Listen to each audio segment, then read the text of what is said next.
Sebelumnya, Assalamualaikum warahmatullahi wabarakatuh. Kenalkan kami dari kelompok 5 yang beranggotakan saya sendiri, Ahmad Fatoli, kemudian ada Nurul Aisyah, Dayah Bakti Safira, Putri Aprilia Cahyanti, Nikendia Utami, Salsabila Nur Faizati, Laire Putri Rinanti, Sophia Miadinata akan mempresentasikan tentang teknik pengendalian gulma.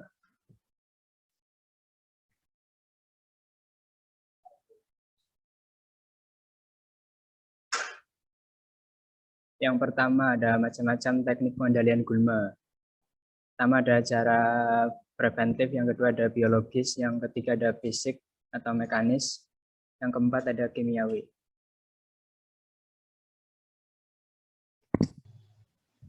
Yang pertama, secara preventif, gulma dengan upaya preventif atau pencegahan, yaitu upaya pertama yang dilakukan dalam pengendalian gulma yang paling baik, karena kerugian yang sesungguhnya pada tanaman belum terjadi. Pencegahan dimaksud untuk mengurangi pertumbuhan gulma agar usaha pengendalian sedapat mungkin dikurangi atau ditiadakan. Pengendalian gulma secara preventif dilakukan dengan cara memusnahkan gulma sebelum berbunga dan berbiji, sehingga gulma tidak tumbuh lagi. Cara ini efektif untuk area yang sempit dan datar, tetapi sangat mahal untuk area yang luas, dan kurang baik untuk tanah yang miring.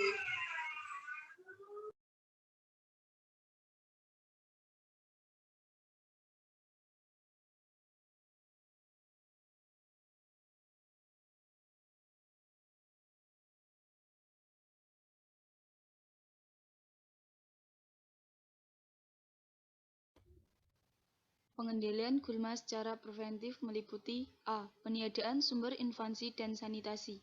Yang pertama, menggunakan biji tanaman yang bersih dan tidak tercampur biji lain. Yang kedua, membersihkan tanah-tanah yang berasal dari tempat lain. Yang ketiga, mencegah pengangkutan tanaman beserta tanahnya dari tempat-tempat lain. Yang keempat, pembersihan gulma di pinggir-pinggir sungai dan saluran air. Yang keenam, menyaring air pengairan agar tidak membawa biji-biji gulma ke petak-petak pertanaman yang diairi. Dan yang terakhir adalah menghindari penggunaan pupuk kandang yang belum matang.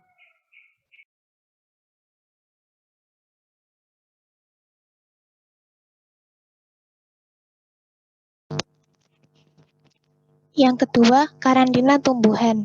Karantina tumbuhan bertujuan mencegah masuknya organisme pengganggu tumbuhan lewat perantara lalu lintas perdagangan. Mencegah tersebarnya organisme pengganggu tumbuhan karantina dari ke daerah lain. Dan menjaga kesehatan manusia dari residu pestisida yang ada pada hasil pertanian.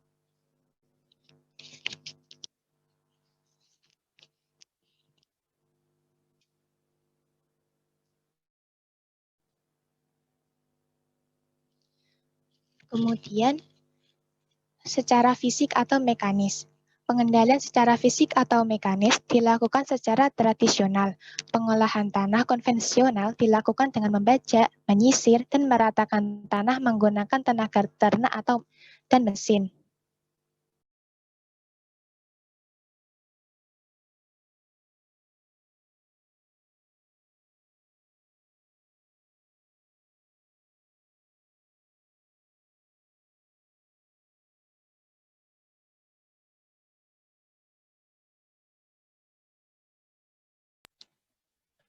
Teknik pengendalian gulma secara fisik atau mekanis dapat dilakukan dengan beberapa cara. Di antaranya yaitu yang pertama, pengolahan tanah.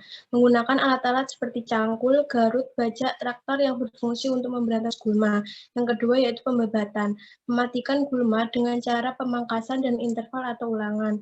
Yang ketiga yaitu penggenangan. Menggenangi dalam 15-25 cm selama 3-8 minggu harus cukup terendam sehingga pertumbuhan gulma tertekan. Yang terakhir yaitu melakukan pembakaran. Suhu yang menyebabkan kematian pada kebanyakan sel adalah 45-55 derajat Celcius. Kematian dari sel-sel yang hidup pada suhu di atas disebabkan oleh koagulasi pada protoplasmanya.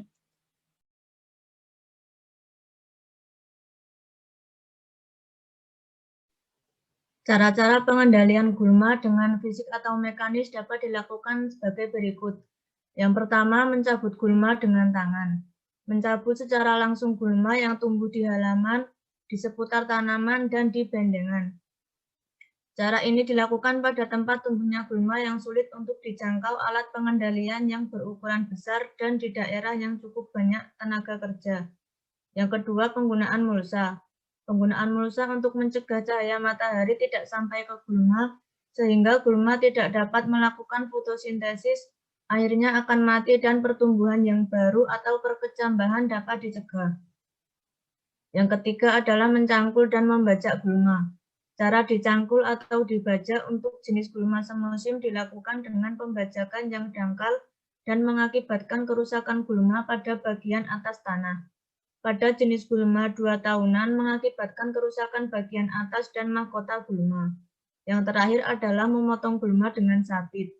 Memotong gulma dengan sabit ini dapat mengurangi persaingan gulma dengan tanaman pokok, tetapi hanya bersifat sementara sehingga harus diulangi sesering mungkin minimal sebulan sekali pada musim penghujan.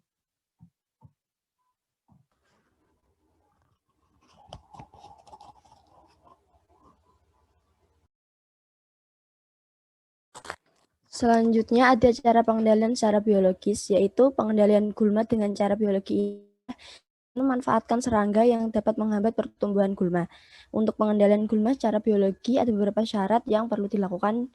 Hal tersebut adalah aktivitas dan penyebaran musuh alami dapat diatur dan dikuasai.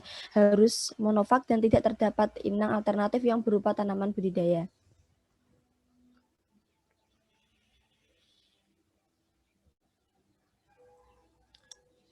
Selanjutnya, secara kimiawi yaitu pengendalian gulma secara kimiawi adalah cara pengendalian gulma menggunakan herbisida. Keuntungan penggunaan herbisida yang pertama yaitu dapat mengendalikan gulma sebelum mengganggu tanaman budidaya.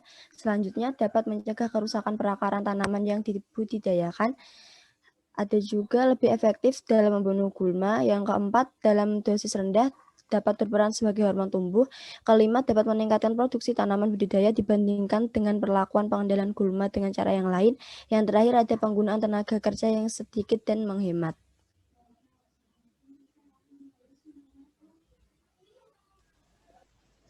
Selanjutnya ada jenis herbisida. Jenis herbisida yang pertama adalah glifosat atau etilen diamin. Nama kimiawinya N-fosfonometil. Glisin merupakan herbisida sistematik non-selektif yang diaplikasikan melalui daun. Yang kedua, paraquat atau 1,1-dimetil 4,4-biviridinium kation diklorid, termasuk herbisida pasca tumbuh yang bersifat kontak. Yang ketiga, penoxulam merupakan herbisida golongan sulfonilurea yang dapat digunakan sebagai herbisida pasca tumbuh. Yang keempat, oxyfluorphen merupakan herbisida pratumbuh yang bersifat selektif dan efektif untuk mengendalikan gulma golongan berdaun lebar dan golongan rumput pada kedelai.